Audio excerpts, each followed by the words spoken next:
No, racists do not have a black friend. Someone who grew up in conservative areas in California around a lot of white racists, I can tell you with confidence that there are three main reasons that people will say this. Number one, they're just straight up lying. They haven't talked to a black person for more than 10 minutes since elementary school. Number two, social credit. White people will actually have an acquaintance who is a black friend or a person of color, but the issue with this is that they are tokenizing this friend. 75% of white Americans do not have a close friend of color. So in white social circles, having a friend who comes from a different culture may be seen as a status symbol or like you're bringing in something exotic. And reason number three is the most intricate of all. Many white people who consider themselves friends of people of color are not capable of this friendship, because to be somebody's friend, you have to consider them as equal to yourself, which racists inherently do not subscribe to this ideology. They think of themselves as superior to other races. And that's why I'm making my content, because white people might not even realize that they have these biases. So to other white people out there, do better. If you want friends, see them for the core of who they are rather than their skin color. Really, all racism is projection of white insecurities. I have examples. The death of Charlie Kirk came with so many revelations, be it on who is the right person you follow, exposure of who to block, who to unfollow, and all these things that have been interesting to watch, as well as sometimes triggering. And that leads us to the conversation of racism, acceptable, unacceptable behaviors, and just an exposure of that whole discussion.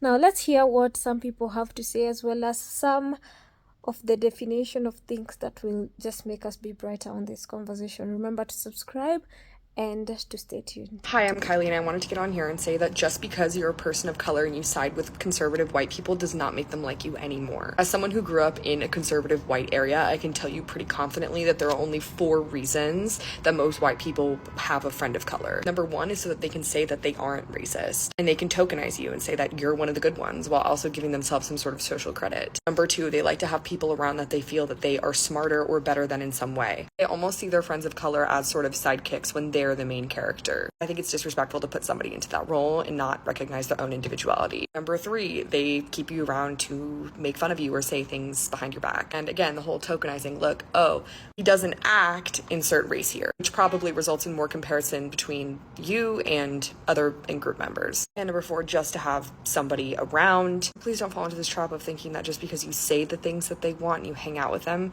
that they will ever fully include you. Because most racists will never see you on the same level as them because they feel they are superior. Just a bad situation to be in. I need to say something directly to my non-Black followers, watchers, viewers. Right now, people are watching who you align yourself with and who you give your support to. If you choose to stand with someone who spews racist, hateful views, then you're not just supporting their politics or agreeing with one small thing. You are choosing to be complicit in their racism. You don't get to say, I'm not racist, while co-signing racist views. That's not how this works. And yes, when we talk about white Christian nationalism, let's call it what it is, another face of white supremacy. If you didn't know before, now you do.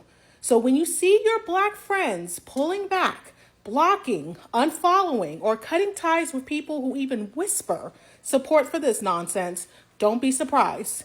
Protecting our peace is not optional. It's survival. And for anyone confused, please remember this. Even Harriet left some people behind. Don't assume that Black people, especially the ones around you, quietly agree with you. Silence is not consent, and survival doesn't equal support.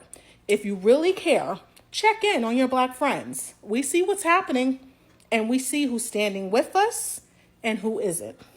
Let's talk about Trey Reed, a 21-year-old young Black man who was found hanging from a tree at Delta State University in Mississippi. Let's sit with that for a second. Let that image in the history of Mississippi sink in.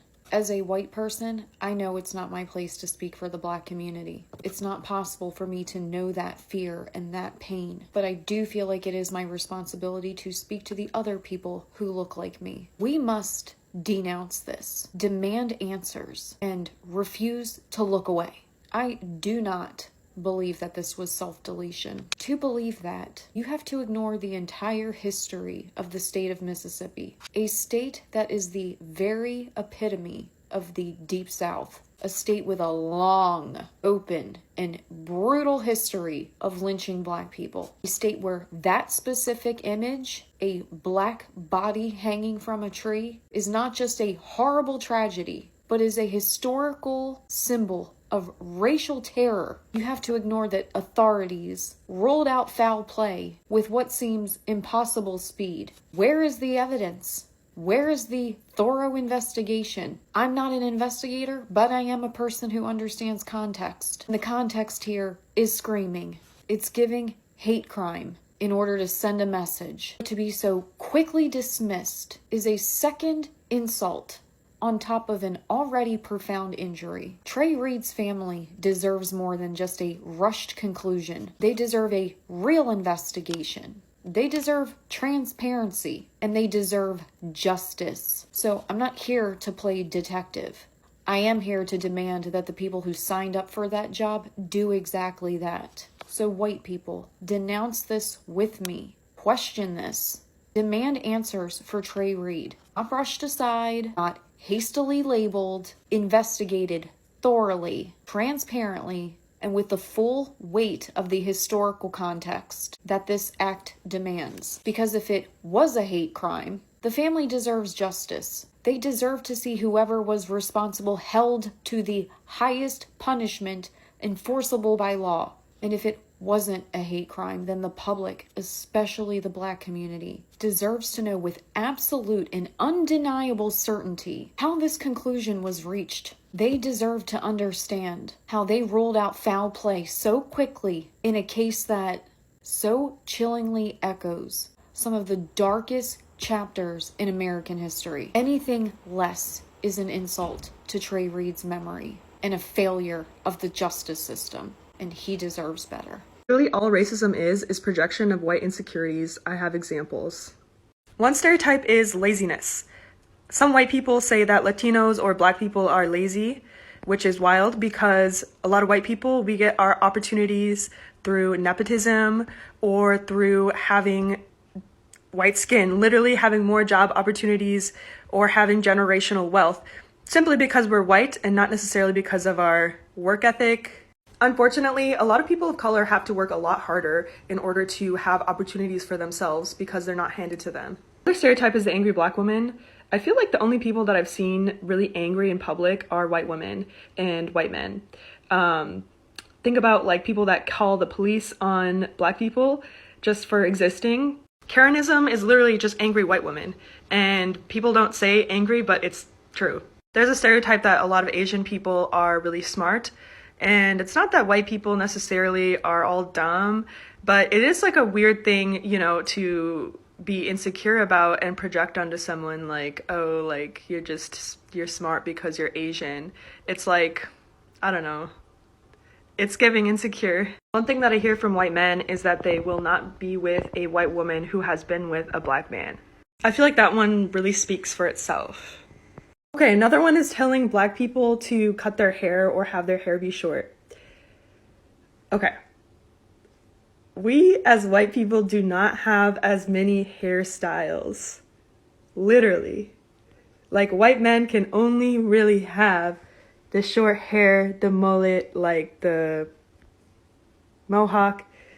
Like, I don't know. I feel like it's kind of insecure to be like, no, you guys can't have like all those diversity of hairstyles. You have to keep it like us. Like, I don't know what well-meaning white person needs to hear this today, but you cannot be a non-practicing white person.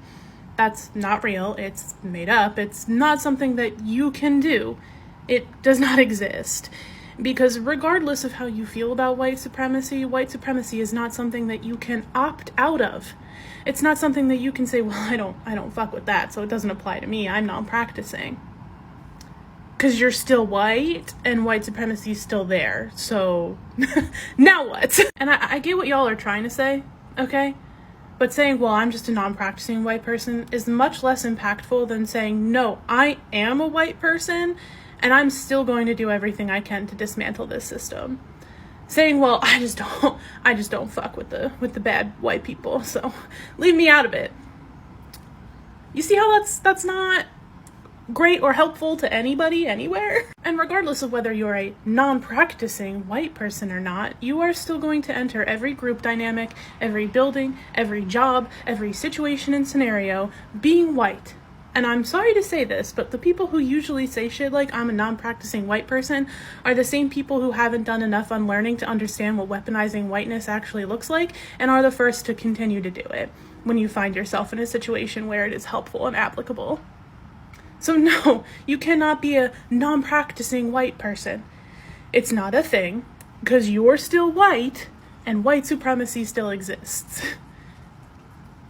White supremacy is going to use you regardless of whether you have decided arbitrarily that you've opted out of it or not. It's literally not a thing.